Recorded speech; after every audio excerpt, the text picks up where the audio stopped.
Los saludo en Cristo. Es un gusto verles nuevamente y poder tener este privilegio de predicar la palabra del Señor. Les pido que me acompañen a orar para dar paso a este momento. Señor amado, gracias, Señor, una vez más por estar aquí. Gracias por el privilegio, la bendición de estar en la comunión del Espíritu, en la comunión de aquellos que tú has rescatado, Señor, y que has llamado, Señor, para que te den gloria, te alaben, Señor, con sus vidas, con sus corazones. Gracias, Señor, por Jesucristo, quien nos dio la vida, quien nos da la libertad, Señor, quien resucitó entre los muertos, a quien celebramos hoy, Señor. Te pedimos, Señor, que limpies nuestros corazones y por favor nos dispongas, Padre, porque siempre debemos pedir esto, Señor. Somos tan dados a divagar en nuestros corazones, Señor, a que nuestra mente se extravíe de aquí. El calor nos afecta, Señor, el sueño, pero ayúdanos a estar concentrados, a que nuestros afanes no nos distraigan, Señor, a que te podamos adorar escuchando fielmente, atentamente tus palabras, Señor. Y por eso también te rogamos que todo lo que se exponga hoy sea tu palabra, Señor, que no haya ninguna idea humana aquí presente, Señor, sino solo tu palabra, la leche espiritual no adulterada, Señor. Permíteme ser fiel a pesar de todos mis pecados y mis imperfecciones, Señor, y poder exponer la verdad honrándote a ti, Señor. Nos encomendamos a ti y te pedimos que tu Espíritu sea el que aplique esta palabra a cada uno de nosotros, Señor. En Cristo Jesús, amén. Bien, vamos a leer el pasaje que mencionaba mi hermano Pablo. Está en Juan, capítulo 8, versículos 48 al 59.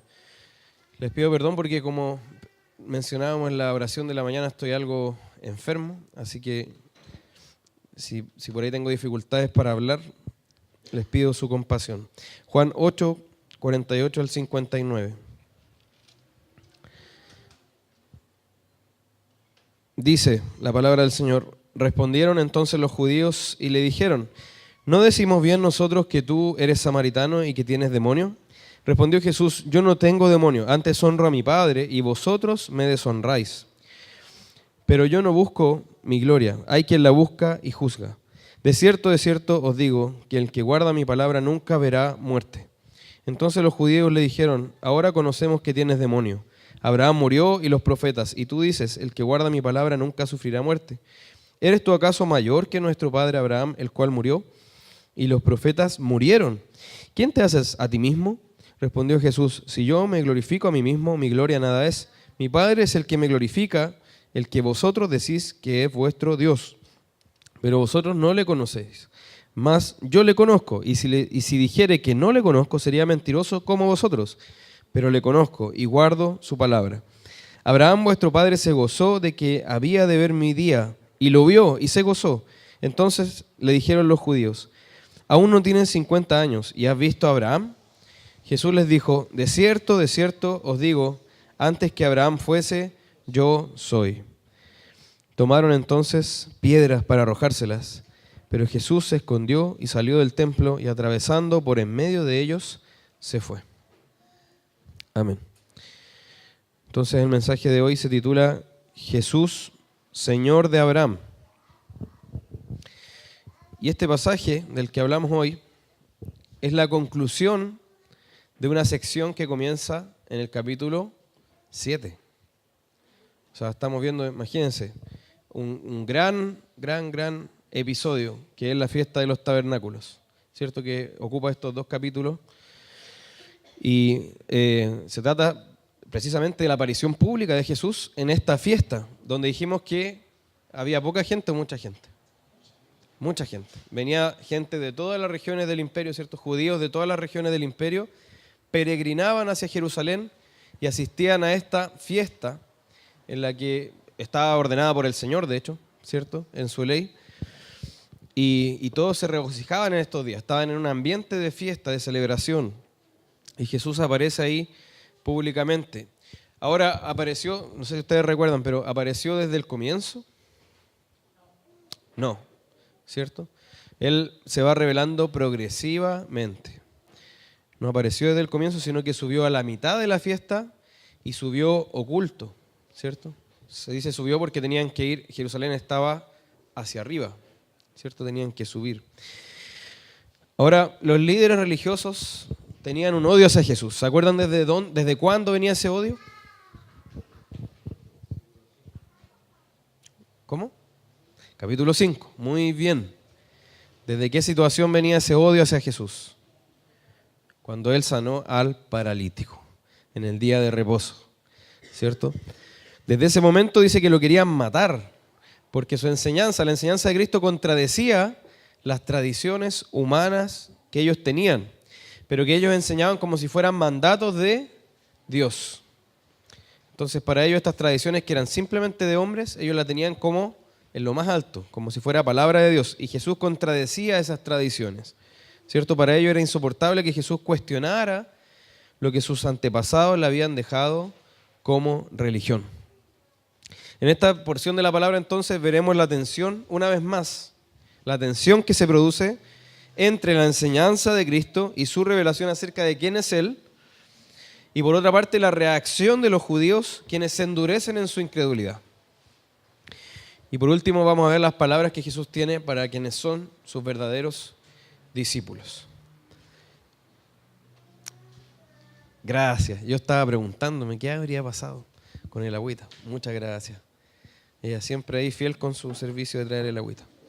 Muchas gracias.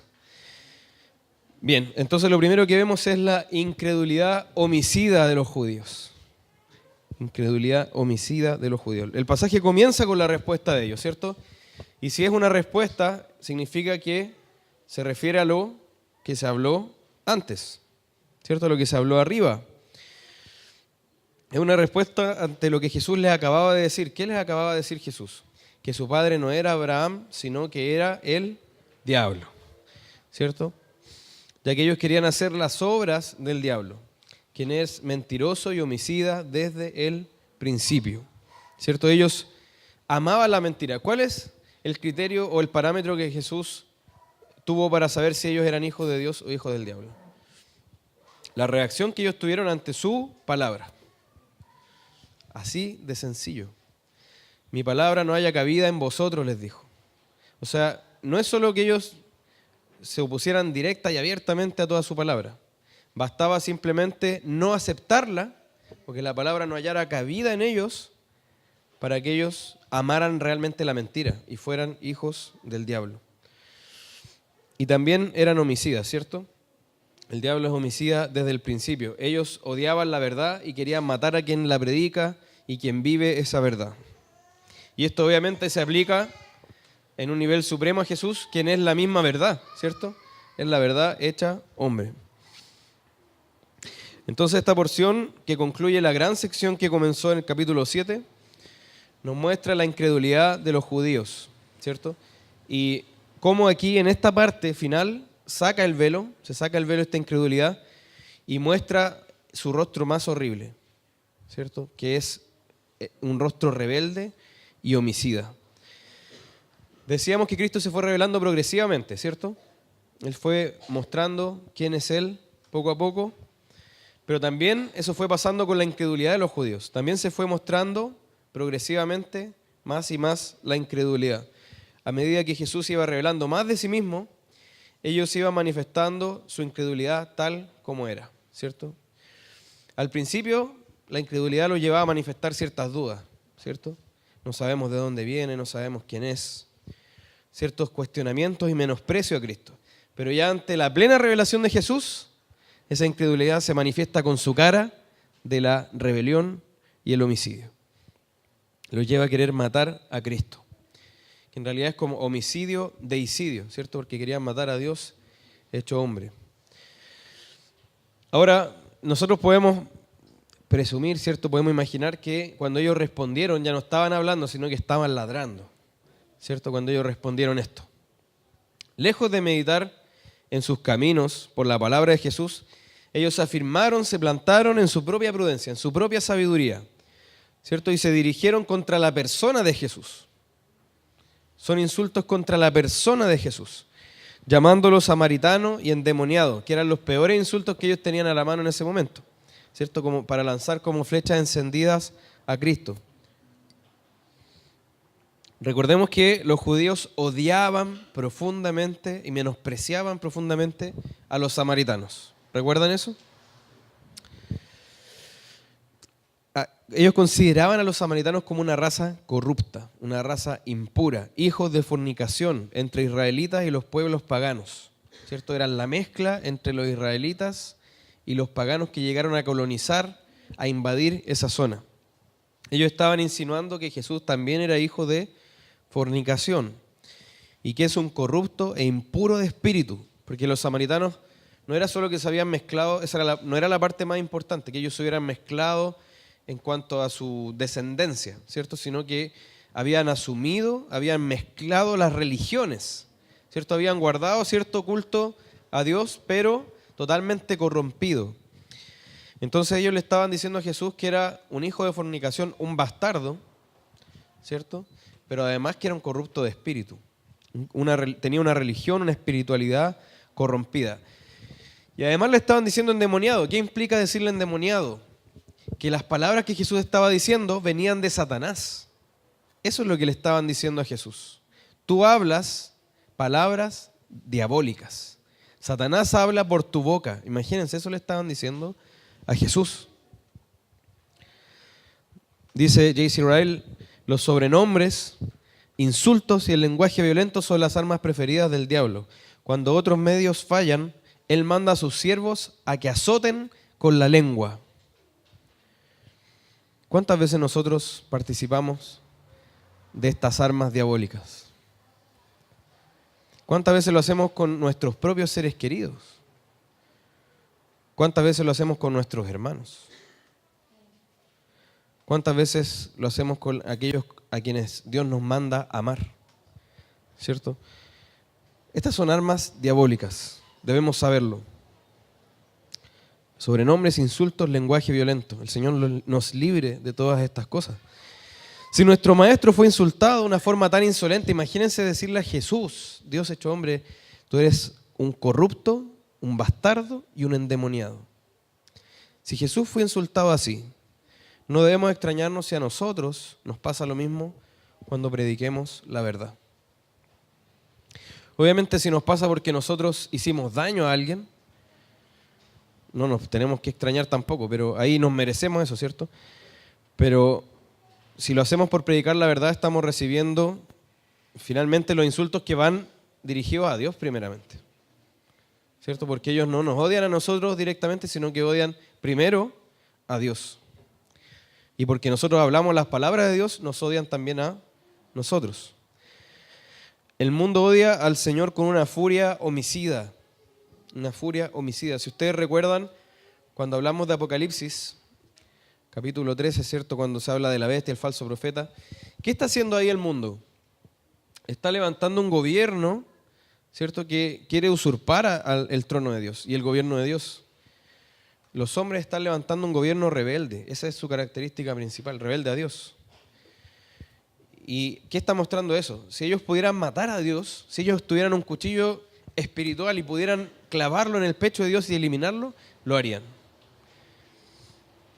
Eso es imposible, obviamente, ¿cierto? Pero esa es la intención. Y es la misma intención del diablo, es la misma intención de Satanás, quien es homicida desde el principio, quien quiere usurpar el trono de Dios desde el principio. Entonces el mundo odia al Señor con esa furia homicida. Ahora esa furia puede estar apaciguada o educada un poco, ¿cierto? A lo mejor a usted no le van a tirar una piedra de lleno, pero sí le van a tirar a lo mejor un insulto a la pasada o van a murmurar contra usted. Pero si ellos pudieran molerle la cabeza con una piedra, lo harían. Ahora, ante la plena manifestación de la verdad, la incredulidad también sube su volumen al máximo. No debemos callar o moderar la verdad por temor a que ese odio pueda manifestarse. Si amamos la verdad, es decir, si amamos a Cristo, porque Cristo es la verdad, ¿cierto? Debemos saber que esta furia homicida vendrá en algún momento contra nosotros. Y debemos rogar fuerzas a nuestro Señor para que nos ayude a soportar valientemente ese momento. También debemos recordar que somos bienaventurados, ¿cierto? Cuando somos dichosos, cuando somos insultados, cuando sufrimos daño, agravio, por causa del Señor, por causa de la verdad. Y Jesús dijo que los enemigos del hombre serán los de su casa. Incluso dice que los hijos entregarán a los padres. No debemos extrañarnos de que gente que realmente es cercana a nosotros, amigos, gente que es familiar, cónyuges, ¿cierto? Nos quieran hacer abandonar la fe, y si nosotros no abandonamos la fe ya actúen de otra forma, más violenta. Nos quieran hacer imposible el camino de seguir a Cristo.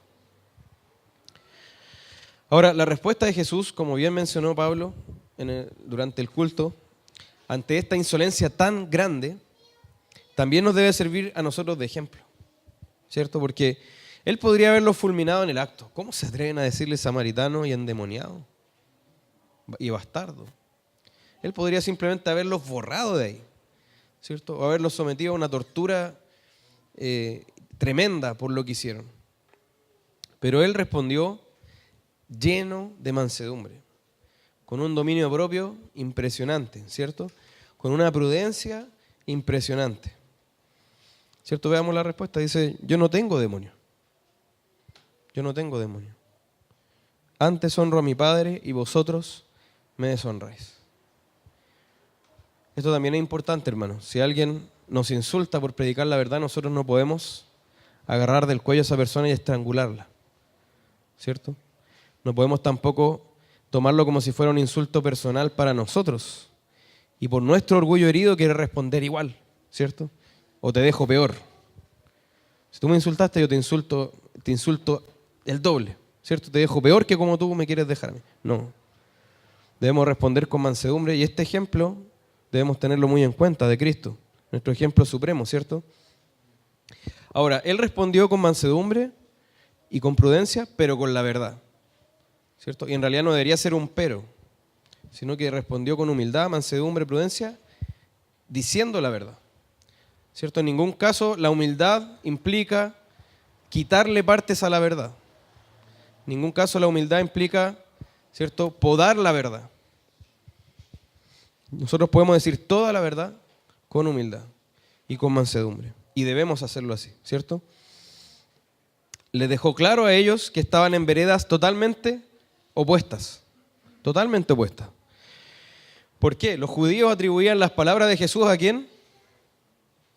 A Satanás. Pero Jesús estaba diciendo, yo hablo las palabras de Dios, de mi Padre. O sea, no podían estar en veredas más opuestas. Los judíos estaban rechazando el testimonio más puro, a Dios mismo hablando delante de ellos. Estaban rechazando el testimonio más puro, a Dios mismo hablando delante de ellos. Al deshonrar al Hijo, ¿a quién estaban deshonrando también? Al Padre, ¿cierto? Que lo había enviado. Estaban dejando a Dios como un mentiroso, ¿cierto? Porque Él envió a Cristo. Cristo les hablaba la verdad de parte del Padre, ¿cierto? Él todo lo que oyó del Padre fue lo que comunicó a estos judíos. ¿Y cómo recibieron ellos ese testimonio del Padre? A través de Cristo. Ellos dijeron, eres un bastardo, un endemoniado, un hijo de fornicación, ¿cierto? Un corrupto espiritual. Estaban dejando a Dios como mentiroso. Cuando Cristo afirmó en este pasaje que sus discípulos no verían la muerte, ellos pensaron que lo habían atrapado, ¿cierto? Y dijeron, aquí, esta es la nuestra. Eso es ridículo. Aquí está ya el punto débil, central de lo que Jesús está diciendo. Tenemos dónde agarrarlo aquí, ¿cierto? Aquí sí que está en nuestras manos. Sin embargo, nuevamente estaban interpretando todo de manera absurdamente literal, incapaces de comprender el verdadero significado de las palabras de Cristo. Estamos en Juan capítulo 8, para quienes se incorporan, versículos 48 en adelante. Ellos creyeron que Jesús hablaba de la muerte física, ¿cierto? Y confrontaron a Jesús diciendo, oye, Abraham murió, los profetas murieron. ¿Cómo entonces se podría decir que los discípulos de Jesús no verían la muerte? ¿Acaso Jesús se creía mayor que Abraham y los profetas? Eso era intolerable para ellos, ¿cierto? Era imposible para ellos. Eso no podía ser, de plano. Ahora, si ustedes recuerdan, la mujer samaritana en el pozo hizo una pregunta parecida, ¿cierto? Cuando Jesús le dijo que él podía dar agua, ella le preguntó, ¿acaso tú eres mayor que nuestro padre Jacob, quien nos dejó este pozo? Pero la samaritana, ¿cómo reaccionó finalmente ante lo que Jesús le decía? Creyó en Jesús, ¿cierto? Aceptó el testimonio de Jesús. A diferencia de estos judíos, quienes se endurecieron en su incredulidad. Imaginemos esto, una mujer samaritana, ¿cierto? Con una vida inmoral, sin educación teológica, perteneciente a una nación despreciada por los judíos, avergonzó a todos los líderes religiosos de Jerusalén, porque ella sí creyó el testimonio que el Padre daba a través de Jesucristo. Y ellos, que eran supuestamente versados en teología, ¿cierto? Maestros de la ley, rechazaron el testimonio de Dios, en el Dios en quien decían creer, ¿cierto? A quien llamaban como su Dios. No pudieron reconocer al Mesías que estaba ante ellos, cosa que sí hizo la mujer samaritana. La visión de estos judíos era míope, ¿cierto? Para ellos no había problema, fíjense acá en este texto, no había problema para ellos en venerar a Abraham.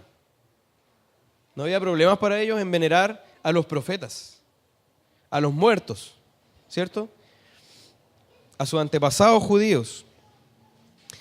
Pese a que los padres de estos judíos mataron a los profetas, ¿cierto? Ellos fueron los que mataron a quienes les trajeron palabra de Dios con esa misma furia homicida con la que ahora querían matar ellos a Cristo, ¿cierto?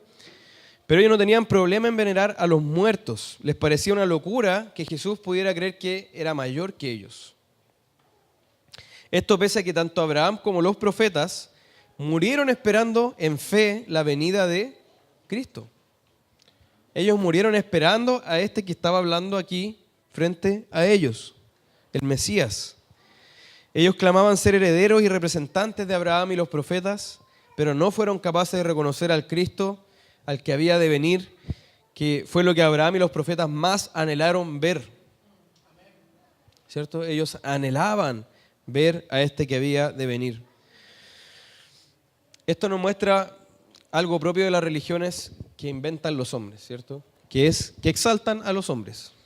Hay una exaltación de lo humano.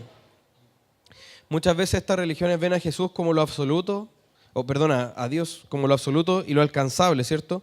Lo lejano, y por eso levantan referentes humanos. Levantan referentes humanos a los que ellos pueden ver, ¿cierto? Ya sean héroes, sean santos, quienes son venerados o idolatrados, ¿cierto? Lo que podemos observar también en el catolicismo romano. Eso pasa en el catolicismo romano. Si ustedes hablan con personas que tienen esa fe, yo me acuerdo, fui a un colegio de esa religión, y para ellos Dios era algo que estaba como 5 universos más allá, ¿cierto? Y ellos tenían algo concreto, algo cercano. A mí María me va a escuchar, a mí San Pedro me va a escuchar, a mí San Expedito me va a escuchar. Y es más rápido que llegar a Dios, que está demasiado lejos y además está ocupado, ¿cierto? Entonces ellos levantan referentes humanos a quienes pueden ver y seguir para ellos más directamente. Siempre debemos recordar que cuando el ser humano levanta una religión, ella necesariamente será mentira y será corrupción. La religión verdadera viene de lo alto, viene de Dios, quien debe descender y revelarse a nosotros. Y eso es lo que hizo Cristo, ¿cierto? Haciéndose hombre y habitando entre nosotros, hablándonos las palabras de vida. Ahora, nosotros, hermanos, no debemos pensar que estamos lejos del peligro de idolatrar a los hombres. No debemos pensar que eso no nos va a pasar a nosotros. Exaltar las figuras humanas es propio de la adoración corrompida. Como en el caso de Abraham, puede que haya razones que sean aparentemente de peso para hacerlo. Abraham fue un ejemplo de fe, fue un hombre que siguió las instrucciones de Dios, que fue honrado por el mismo Dios con un pacto y con una promesa de que en su descendencia serían benditas todas las naciones de la tierra. Entonces ellos veían a Abraham y decían, este fue un gran hombre, obviamente es merecedor de que lo veneremos, que lo honremos. Pero los judíos, en vez de poner sus ojos en el Señor, los pusieron en Abraham. Y lo levantaron, lo idolatraron como un referente que eclipsaba a Dios mismo. Tanta era su idolatría que tenían al Mesías frente a ellos. Imagínense esto. Tenían al Mesías frente a ellos y eran incapaces de reconocerlo porque lo comparaban con una imagen que tenían de Abraham que era exagerada. ¿Cierto? Ellos decían, este es Abraham y este eres tú. ¿Acaso tú vas a ser mayor que él? Pero Abraham esperaba a este Mesías que ellos despreciaban. Debemos cuidarnos entonces de cualquier exaltación a los hombres. Y hay formas bien sutiles de hacerlo, hermanos. Hay formas muy sutiles de hacerlo. Como creer que ciertas personas son infalibles. O que los que ocupan ciertos cargos están un peldaño por sobre todos los demás. ¿Cierto? No hay una especie superior de cristianos. Está el cristiano y los que no son cristianos. ¿Cierto? Pero debemos tener mucho cuidado de poner nuestros ojos en los hombres. Una cosa es reconocer sanamente el servicio que nuestros hermanos hacen para el Señor y para la iglesia, y eso de hecho lo ordena la palabra, reconozcan a los que sirven entre vosotros. Y otra cosa es poner nuestros ojos en ellos y elevarlos, ¿cierto? Olvidando que son simples pecadores, vasijas de barro que están siendo moldeadas por las manos del Señor, que es el alfarero. Entonces, mucho cuidado con esto. Y acá vemos en los judíos una cadena de absurdos, ¿cierto? Los judíos veneraban a Abraham por sobre Cristo, siendo que Abraham esperaba a Cristo. Murió esperando a Cristo. Ellos decían que su padre era Dios, pero rechazaban el testimonio que ese padre, ¿cierto?, daba a través de Jesucristo, que era la misma palabra de Dios hecha hombre. Y además rechazaban a este Cristo a quien el Padre glorifica, ¿cierto?, a quien el Padre exalta. Mientras el Padre lo exaltaba, ellos, simples criaturas, simples gusanos, ¿cierto?, lo despreciaban. Además decían conocer a Dios, pero en realidad no le conocían, porque si le hubieran conocido, habrían recibido con gozo y con diligencia la palabra que Cristo hablaba, porque era el testimonio puro que venía de Dios. En vez de eso, lo rechazaron.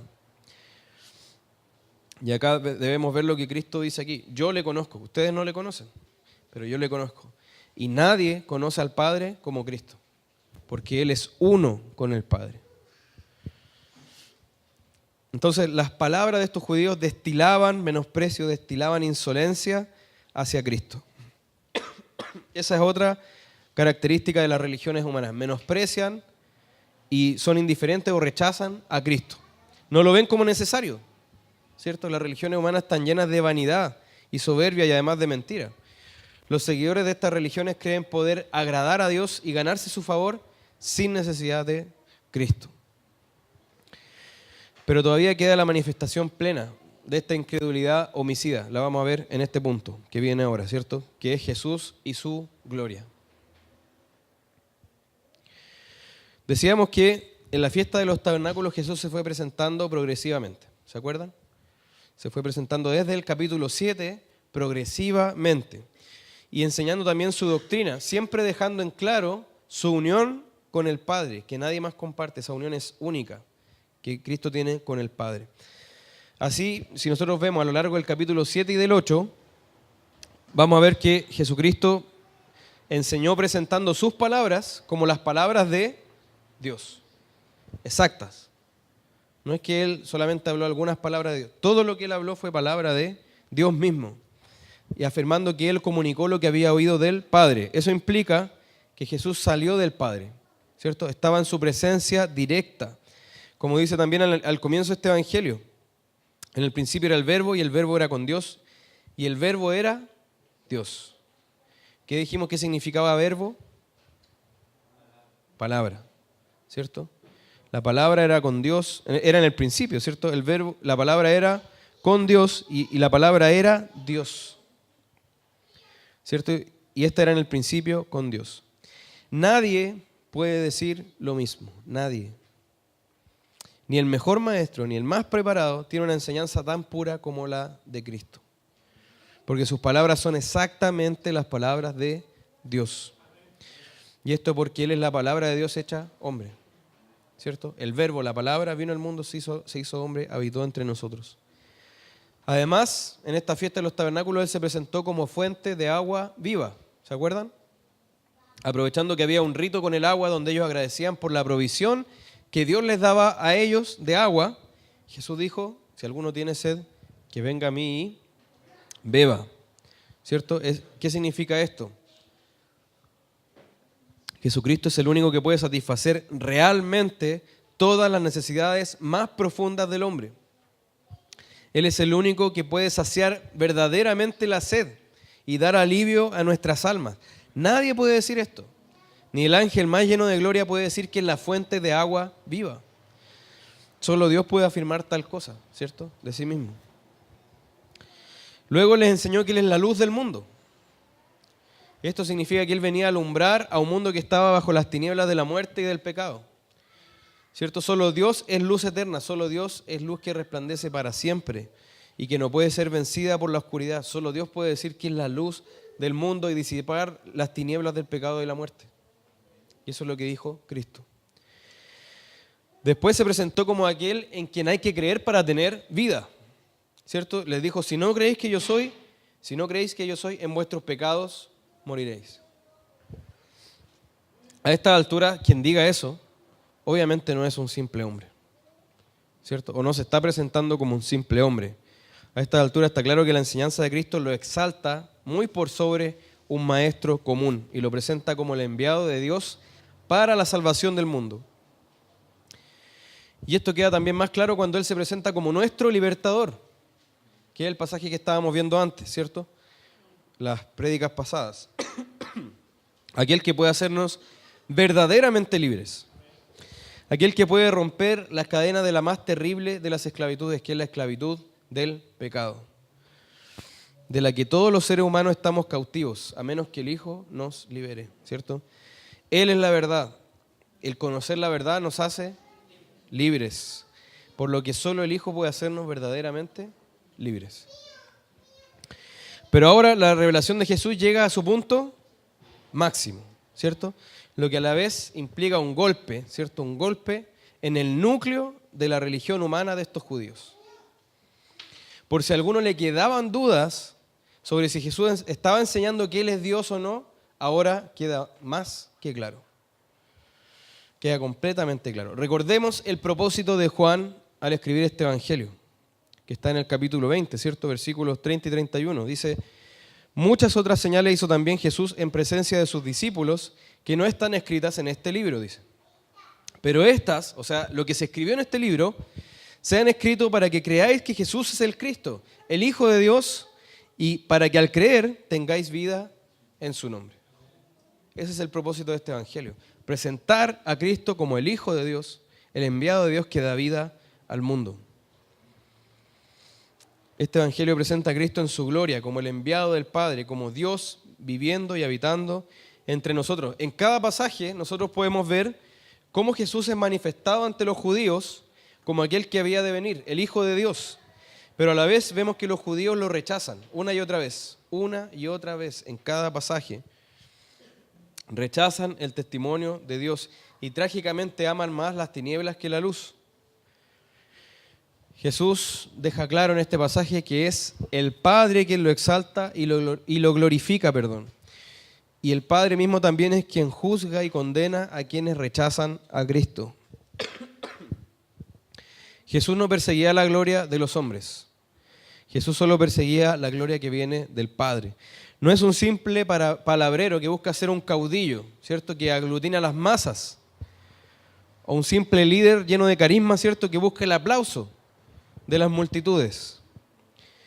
Si Jesús se despojó a sí mismo, si tomó forma de siervo, si se hizo obediente hasta la muerte de cruz, si fue a la cruz menospreciando lo propio, fue por la gloria que le aguardaba con el Padre. Esa misma gloria que compartió con Él desde antes de la fundación del mundo. Y es la misma gloria que debemos buscar nosotros. La gloria que está en Dios y que es de Dios.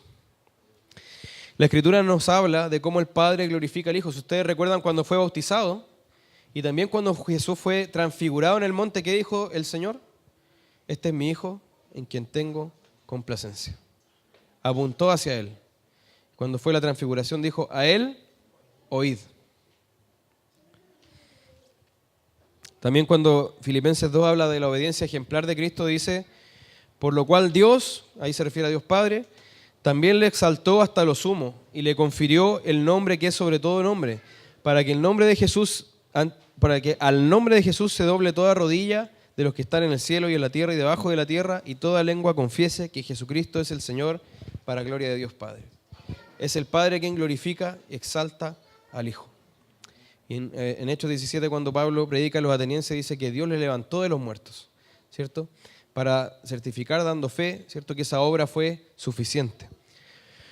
El Padre entonces expresamente glorifica al Hijo y lo exalta sobre todo. Ese Padre es quien lo envió con su palabra, con el Evangelio de salvación, a dar testimonio de su gloria a la humanidad. Y esta venida de Cristo la encontramos también revelada desde el Evangelio de Mateo en el Nuevo Testamento. ¿Desde ahí se encuentra la venida de Cristo? No. ¿Desde cuándo es revelada la venida de Cristo? Desde Génesis, ¿cierto? Y también la vemos revelada progresivamente, ¿cierto? Desde que Adán y Eva pecan, el Señor promete que vendrá un hijo de la mujer, ¿cierto?, que va a herir en la cabeza, que va a matar a la serpiente. Y Jesús dice que vino, dice en 1 Juan, para deshacer las obras del diablo. Ciertamente Abraham también recibió la revelación de este Mesías que había de venir, ¿cierto? Él esperaba la venida de Cristo, la venida de ese Redentor que traería gozo al mundo. El Señor prometió a Abraham que en él serían benditas todas las naciones de la tierra. Pero para eso, ¿qué debía pasar? ¿Cuál era el primer cumplimiento de eso? Que él tuviera un hijo, ¿cierto? Entonces, cuando él tuvo un hijo, se gozó en ese día, ¿cierto? Porque era el principio del cumplimiento de esa promesa que le hizo Dios, que en él serían benditas todas las naciones de la tierra, que su descendencia sería como la arena del mar, ¿cierto? Entonces, al nacer Isaac, ya se estaba cumpliendo lo que el Señor anunció. También se regocijó cuando el Señor se proveyó de cordero para el sacrificio, que fue muerto en lugar de Isaac, ¿cierto? Isaac iba a ser sacrificado, pero el cordero realmente fue el que tomó su lugar. Y ahí se anunciaba la venida del Cordero de Dios que quita el pecado del mundo y que fue provisto por Dios mismo, ¿cierto? Entonces Abraham estaba esperando esto y se gozó de ver que este día iba a llegar. Murió esperando la venida de este Cordero, el Hijo de Dios, el Mesías, quien traería la paz, y la verdadera vida al mundo. Ahora, una vez más queda aquí en evidencia la radical diferencia entre Abraham y los que dicen ser sus hijos. Y eso ya lo mencionamos, ¿cierto? Abraham murió esperando a este Mesías, pero cuando este Mesías llegó, aquellos que eran sus hijos sanguíneos lo querían matar. Nada que ver con su padre sanguíneo. Jesús es el cumplimiento de todas las promesas de Abraham. Es el cumplimiento de todo el gozo de Abraham, ¿cierto? En su persona y su obra. Pero los judíos, al escuchar estas palabras de Cristo, ¿cierto?, entraron en colapso. Al escuchar que Abraham había visto el día de Cristo y se había gozado, ellos entraron en colapso. ¿Cómo puede ser, cierto, que Abraham hubiera visto el día de Cristo si eso fue 2000 años antes casi de que Cristo viniera? Cristo ni siquiera representaba 50 años. ¿Cómo entonces podía haber vivido más de 2000 años o casi 2000 años?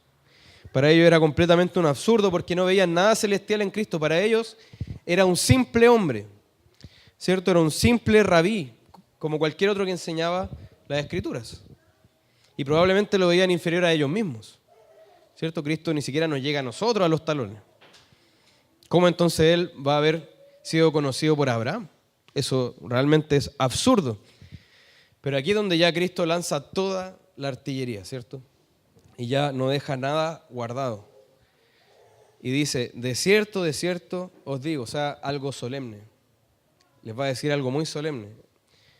Antes que Abraham fuese, yo soy. Eso es una bomba atómica en ese momento, ¿cierto? Una bomba atómica en el centro de la religiosidad humana de estos judíos. No quedó nada, ¿cierto? Ya fue la revelación total. Cristo se estaba presentando ya como el Dios eterno, que no solo es mayor que Abraham, o sea, no solo él estaba respondiendo afirmativamente cuando le decían, ¿acaso tú eres mayor que Abraham? Sí, pero no solo eso, él es Señor de Abraham y Señor de todas las cosas, el Dios eterno. Imagínense, Cristo a quien ellos menospreciaban, que a sus ojos parecía un hombre común, que ni siquiera podía compararse a los profetas, ni menos aún al padre Abraham, que lo tenían allá en el cielo, estaba afirmando que era el Dios eterno. ¿Se imaginan lo escandaloso que eso debió haber sido para ellos? Que lo tenían por allá abajo. Ahora que Él se presente como lo supremo. Mientras Abraham fue mortal y temporal, Jesús afirma ser eterno. No dice yo fui, dice yo soy. Yo soy. Que destaca que Él es siempre presente. En todas las edades, Él es siempre yo soy. Yo soy eterno, ¿cierto? Es el mismo por todos los siglos. Jesús atribuye una de las expresiones más sagradas que hay en la Biblia para referirse a Dios. En Éxodo 3, 13 al 14, cuando Moisés va a preguntarle a Dios, ¿cierto? Dice, entonces dijo Moisés a Dios, he aquí si voy a los hijos de Israel y les digo, el Dios de vuestros padres me ha enviado a vosotros, tal vez me digan, ¿cuál es su nombre? ¿Qué les responderé? Le pregunta Moisés a Dios. Y dijo Dios a Moisés, yo soy el que soy. Y añadió, así dirás a los hijos de Israel, yo soy, me ha enviado a vosotros. Entonces, yo soy es un título que corresponde solo a Dios. Y es un título de los más sagrados que hay en la Escritura, ¿cierto? Isaías 43, 13 dice, aún desde la eternidad, yo soy, dice. Y no hay quien libre de mi mano, yo actúo, ¿y quién lo revocará? Yo soy, siempre presente, eterno, inmutable, ¿cierto? Siempre existiendo de la misma manera, siendo, mejor dicho, de la misma manera. Entonces Jesús es anterior a Abraham, y no solo eso, es Señor de Abraham, porque es el gran yo soy, es el Dios eterno. Y esto es lo que nos dice también lo que leíamos al principio del Evangelio de Juan. En el principio era el Verbo, y el Verbo era con Dios, y el Verbo era Dios. Así parte el Evangelio de Juan presentando a Cristo. Ese es Cristo. Este era en el principio con Dios. Todas las cosas por Él fueron hechas, y sin Él nada de lo que ha sido hecho fue hecho. Ese es Cristo, a quien ellos menospreciaban como un simple hombre común en quien no había nada de celestial. Entonces, ante esto, tenemos el último punto, que es creer o morir. Creer o morir. Porque allí estaba Cristo, ¿cierto? Plenamente manifestado ante ellos como el Hijo de Dios, como Dios mismo hecho hombre, como el eterno yo soy. Y sus declaraciones, su revelación, su presentación de sí mismo no dejan indiferente a nadie. ¿Qué pasaría si alguien acá le dice a usted que es Dios hecho hombre, el eterno yo soy? No podría usted quedar así como si nada pasó, ¿cierto? Varios en nuestros días han adaptado la persona de Cristo para quitarle todo escándalo, todo posible polémica.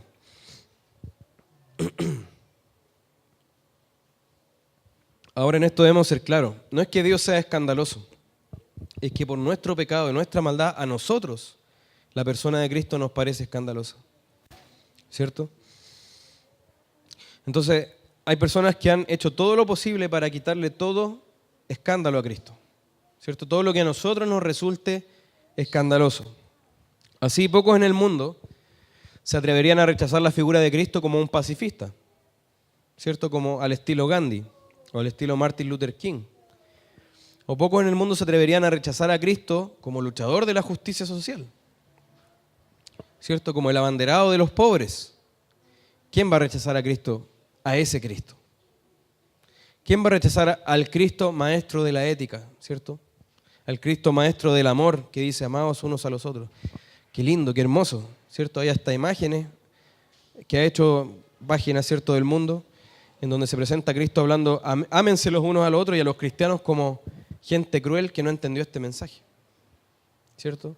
Ellos dicen conocer o creer en ese verdadero Cristo que era el predicador del amor, ¿Quién rechaza al predicador del amor? Nadie. Pero esas versiones son versiones falsas y azucaradas de Cristo, ¿cierto? Lo cierto es que al presentarse tal como es la persona de Cristo, sí o sí generará una de dos reacciones. O creemos para vida, o permanecemos en rebelión para muerte. Nadie puede quedar indiferente ante la persona de Cristo presentado como el Señor de todo, ¿cierto? Como el soberano, Rey, Salvador, único camino al Padre, única verdad, único dador de vida, único libertador, única esperanza y salvación. A lo mejor en otras religiones le van a reconocer que Cristo era un profeta, o le pueden decir que es un camino para llegar a Dios, pero si usted le dice es el único camino para llegar al Padre, es el único Señor, la única verdad, ahí le dicen no, ¿cierto? No lo pueden aceptar. Nadie puede quedar neutral ante el Cristo que se presenta como el Dios hecho hombre, ante el Cristo que se presenta como el eterno yo soy. O lo rechazas o lo aceptas. Y ojo, que el todavía no, el decirle a Cristo todavía no, déjame pensarlo, más tarde, puede ser, son todas formas de decir que no. Toda respuesta que no sea un sí rotundo e incondicional es un no.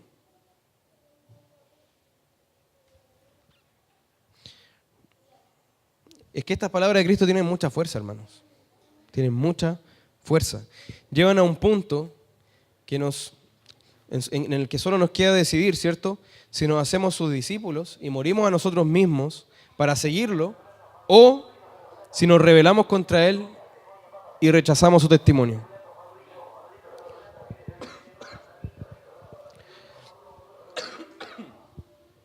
Perdón, hermanos. C.S. Lewis decía lo siguiente: Cristo solo puede ser una de tres cosas. A lo mejor varios de ustedes ya han escuchado esto. Cristo solo puede ser una de tres cosas. O Él es un loco, o Él es un mentiroso, o es el Hijo de Dios quien dice ser. ¿Cierto? Si alguien dice que viene del Padre, que es el gran yo soy, el Dios hecho hombre eterno, ¿cierto? Y Señor de todo, puede ser alguien que sufre delirios severos de grandeza, ¿cierto? Que tiene problemas mentales severos, o sea, un loco. O puede ser un mentiroso que se quiere aprovechar de quienes le crean esa mentira que está diciendo. O, ¿cierto? Es realmente alguien que está diciendo la verdad y que es el Mesías. Pero no puede ser, ¿cierto? Alguien que haya dicho todo esto, un simple maestro dentro de muchos. Lamentablemente los judíos de este pasaje, apenas Cristo terminó de decir las palabras que dijo, que Él, yo soy, ¿cierto? Ya estaban tomando las piedras para arrojárselas, para lapidarlo, ¿cierto? Para ejecutarlo ahí mismo. Lejos de reconocerlo como Señor y actuar como Abraham lo hubiese hecho, quisieron lincharlo. Imagínense, quisieron linchar al Hijo de Dios, quisieron matar a Dios, porque no soportaron su palabra perfecta, no soportaron su señorío, prefirieron su culto humano, que es deformado y corrupto, ¿cierto? Pero eso para ellos era lo supremo, y este era un impostor menospreciable a quien había que matar en el acto. Entonces, en los últimos 2 versículos de este capítulo llegamos al clímax de este gran episodio de la fiesta de los tabernáculos, ¿cierto? Donde Cristo hace su revelación máxima, el yo soy, y donde los judíos muestran su incredulidad llevada a su máximo nivel. Querer matar a Jesús. Pero ya tomar directamente acciones para hacerlo. Tomar las piedras para ejecutarlo. Con su incredulidad homicida y deicida, ¿cierto? Porque querían matar al Dios hecho hombre. Pero vemos también que Cristo permanece en pleno control de todo, ¿cierto? ¿Lograron matarlo aquí? No. ¿Cierto? Él dice que pasó en medio de ellos. No sabemos cómo lo hizo, pero tiene que haber sido de una manera sobrenatural. ¿Cómo escapas de una turba que te está rodeando y pasas en medio de ellos, siendo que están agarrando piedras para tirártelas? ¿Cierto? Cristo iba a entregar su vida solo cuando Él supiera que era el tiempo de hacerlo. ¿Cierto? No era que se la quitaron, no le quitaron la vida. Él la entregó cuando debía hacerlo. El rechazo de estos judíos hacia Cristo puso en evidencia que ellos amaron más las tinieblas que la luz. Sus corazones están bajo el maligno. Son hijos del diablo, ya que la palabra de Cristo no encontró cabida en ellos, lo que significa que amaron más la mentira que la verdad. Y acá lo demostraron al máximo, ¿cierto? Este mismo evangelio dice en el capítulo 3, el que cree en el Hijo tiene vida eterna, pero el que no obedece al Hijo no verá la vida, sino que la ira de Dios permanece sobre él. Ese es el contraste, que por lo demás es algo que vemos en todo el evangelio. Cristo se presenta, unos lo rechazan y otros, pocos, ¿cierto?, lo aceptan. Pero el mundo en general lo rechaza. Y en esto debemos ser muy claros, hermanos, muy claros. Ninguno que rechace al Hijo de Dios verá la vida. ¿Lo puedes afirmar con certeza? Ninguno que rechace al Hijo de Dios como Él se presenta verá la vida. Y ya dijimos, rechazar a Cristo es darle cualquier otra respuesta que no sea un sí incondicional, inmediato y rotundo. ¿Cierto? Todos quienes rechazan a Cristo evidencian estar muertos espiritualmente. Y la ira de Dios está sobre ellos porque rechazan a su Hijo, quien dio testimonio de la verdad y de la palabra que yo en presencia del Padre. Ya lo dijimos, rechazar a Cristo es rechazar al Padre y dejarlo por mentiroso. Equivale a tratar al Padre, imagínense, como si fuera el diablo. ¿Cierto? Rechazar al Hijo de Dios que vino a entregar su vida por nuestra redención es un crimen eterno. Es un crimen eterno. Está diciendo que Dios es mentiroso como el diablo. Se puede morir de muchas formas, hermanos, pero no hay forma más terrible de morir que morir en nuestros pecados. Allí nos entregamos a la separación eterna de la bondad de Dios. El estado de muerte y de oscuridad se hace definitivo, se vuelve eterno. Pensemos en esto, ya lo dijimos en una prédica anterior. Los no creyentes que están vivos físicamente, ¿cierto?, a pesar de su rebelión disfrutan de bendiciones que Dios da a justos e injustos. ¿Cierto? El sol sale sobre ellos cada día, reciben provisión de agua, alimento, sustento, tienen momentos de alegría, cae la lluvia sobre la tierra, ¿cierto? Disfrutan de salud y un sinfín de otras bendiciones, a pesar de que ellos están muertos espiritualmente. Pero quien no cree en Cristo morirá en sus pecados, y quien muere en sus pecados es entregado para siempre al más completo desamparo. Debemos pensar en esto, hermanos. Ya no recibirá ninguna bendición. Mientras estaba vivo físicamente recibía esa bendición que cae sobre justos e injustos, pero una vez muerto ya no recibirá ninguna bendición cuando muera en sus pecados, sino solo maldición. Su muerte será eterna, su oscuridad no tendrá fin, su dolor nunca será aliviado, sus necesidades nunca serán satisfechas, sus gritos nunca serán escuchados, su clamor nunca será atendido. ¿Podemos pensar en esta situación? No estires, ¿cierto?, tu vida, o no pienses que tu vida se va a estirar hasta que tú puedas decidir, bueno, al final quizá me arrepentiré, todavía no, ¿cierto? Porque puedes morir en tus pecados y ser entregado a esta situación. Tú crees que todavía tienes el tiempo para clamar, pero hay un momento en que ya será tarde y la puerta será cerrada. La persona que muere en sus pecados buscará con desesperación que todo eso se termine, pero nunca terminará.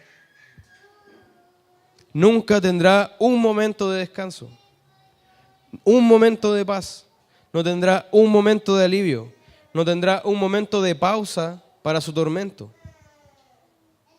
¿Podemos pensar en esto? Esa es la situación de quien muere en sus pecados. Esto va más allá de la muerte física, se refiere a la muerte eterna, que es llamada la muerte segunda, ¿cierto?, en Apocalipsis. Pero una realidad completamente distinta es la que viven los que creen en Cristo, ¿cierto?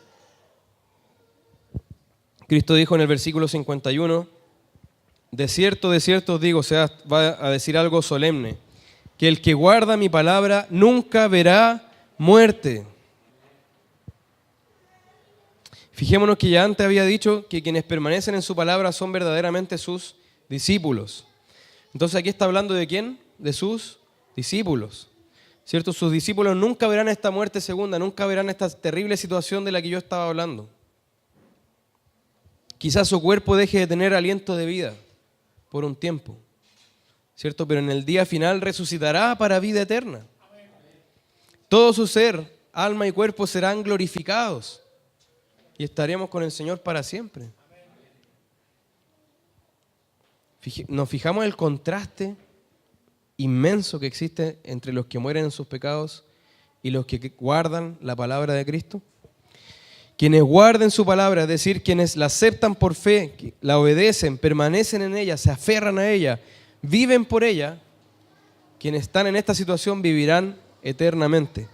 Quienes reciban el testimonio que el Padre da en Cristo, siendo convencidos por su Espíritu, no recibirán condenación, sino que gozarán para siempre del favor de Dios, en su presencia llena de gloria, llena de amor. El aguijón de la muerte física ya no despedazará al cristiano. Podemos caminar hacia la muerte, confiados en Cristo, sabiendo que el sepulcro no puede retenernos. Las puertas de la muerte, las puertas del sepulcro no pueden contener a la iglesia. En el día final la iglesia va a romper esas puertas y va a resucitar en gloria, para vida. Las cadenas de la muerte serán rotas por el poder de Cristo en el día final. Saldremos como un pueblo triunfante que ha recibido la victoria de Cristo, como un regalo inmerecido de su Señor. El cuerpo del cristiano puede fallar, nuestros huesos se pueden retorcer de dolor, pero el sentido amargo del pecado no perdonado, de la muerte, ¿cierto?, causada por la corrupción del pecado, no destruirá a quien ha confiado en Cristo. Pablo en Romanos 8 dice, porque estoy convencido de que ni la muerte, ni la vida, ni ángeles, ni principados, ni lo presente, ni lo porvenir, ni los poderes, ni lo alto, ni lo profundo, ni ninguna otra cosa creada nos podrá separar del amor de Dios que es en Cristo Jesús, Señor nuestro. ¿Crees eso? ¿Crees eso? Hermanos, estamos hablando de cosas gloriosas, de cosas eternas, de verdades preciosas que nos deben sostener día a día, que debemos recordar cada mañana, al andar, ¿cierto?, al acostarnos, al levantarnos. Nuestro mayor peligro en la vida es entrar en este estado de muerte eterna que hemos descrito, pero en Cristo está la vida. Y si creemos en Él, no veremos esa muerte. Entonces Cristo, ¿cierto?, es la solución, es la respuesta de Dios para la mayor preocupación que tenemos en nuestra vida. También es la solución de Dios para nuestra mayor carga aquí, que es la condenación del pecado, ¿cierto? En nuestro estado natural estamos condenados por el pecado, pero en Cristo hay salvación y somos liberados de las cadenas de la esclavitud, del pecado y de la muerte. Nuestra ceguera espiritual nos impide ver la verdad, pero Cristo ha manifestado esa verdad, ¿cierto?, que nos hace libres. No podíamos ir al Padre por nosotros mismos. Era imposible, ¿cierto? Como hemos dicho, como es imposible llegar a la luna caminando, es imposible llegar a Dios por nuestros propios medios. Pero Cristo vino para hacer ese camino que nos lleva al Padre. ¿Se fijan cómo Cristo es la respuesta a cada una de nuestras más profundas necesidades? ¿Cómo entonces no recibir su testimonio, hermano? ¿Cómo vamos a rechazar su testimonio? ¿Cómo no aceptarlo con todo nuestro ser? ¿Cómo rechazar al glorioso Hijo de Dios? ¿En qué grupo estás? ¿En los que rechazan a Cristo para muerte o en los que guardan su palabra para vida? Y una vez más lo repito acá, hermanos, y voy a ser majadero con esto. Cualquier respuesta que no sea un sí incondicional e inmediato es un no. Es un rechazo a Cristo. Estás escupiendo la mano de Dios que te ofrece a su Hijo para salvación. Todavía estás allí viendo la puerta estrecha, pero quedándote solo en el umbral sin atreverte a entrar. Pues no puedes porque llevas muchas cosas que amas de este mundo. Todavía te engañas pensando que la otra semana me voy a consagrar. El próximo mes me voy a decidir a seguir con todo al Señor. El próximo año, sí, el 2017, sí que voy a resolver a ser santo. El momento es hoy y ahora. Hermano, cantamos ahí, cara a cara espero verle. ¿De verdad cantas eso con el corazón? ¿Quieres ver a Jesús? ¿Quieres verlo? ¿Quieres conocer a aquel que murió para redimirte de tus pecados? ¿Quieres estar ante su presencia porque es lo más hermoso que puede haber? ¿Quieres estar la eternidad delante de Él, allí alabándolo, adorándolo? ¿De verdad quieres estar cara a cara con Jesús?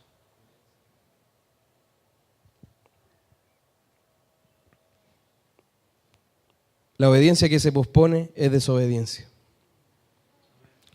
Mañana soy santo significa que hoy soy un pecador vendido al pecado, entregado a la inmundicia. El sí que queda para mañana es un no hoy.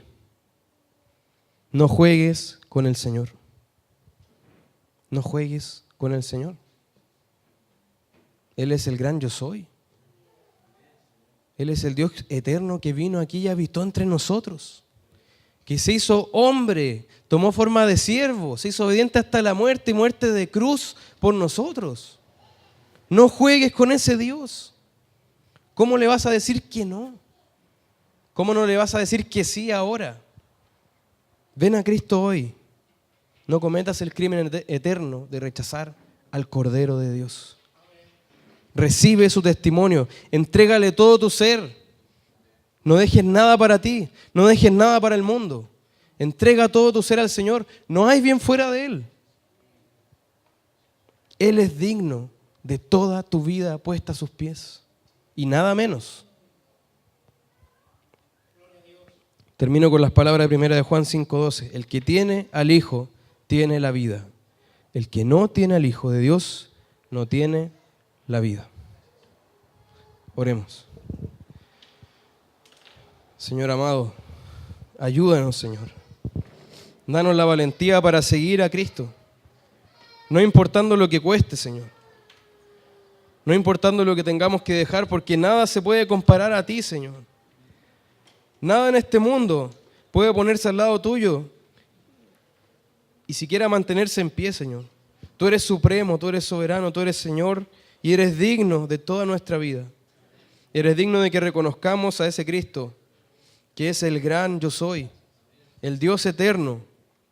Que reconozcamos a ese Cristo que es el Cordero de Dios, que quita el pecado del mundo, entregado, inmolado por nuestra salvación. Ayúdanos, Señor, a rendir toda nuestra vida a tus pies y nada menos que eso, Señor. No nos permitas, Señor, en nuestra necedad jugar contigo. No nos permitas, Señor, decir de la boca para afuera que queremos verte cara a cara. Que nuestra profesión de fe en ti, Señor, no sea simplemente un juego de nuestra lengua, Señor, sino que sea un fuego que inflama nuestro corazón. Un sacrificio vivo, Señor, de nuestra vida en honor a ti. Por favor, impacta nuestro ser con estas palabras. Que no salgamos de aquí igual, que seamos edificados por ti, Señor. Ayúdanos a seguirte, te lo rogamos en Cristo Jesús. Amén.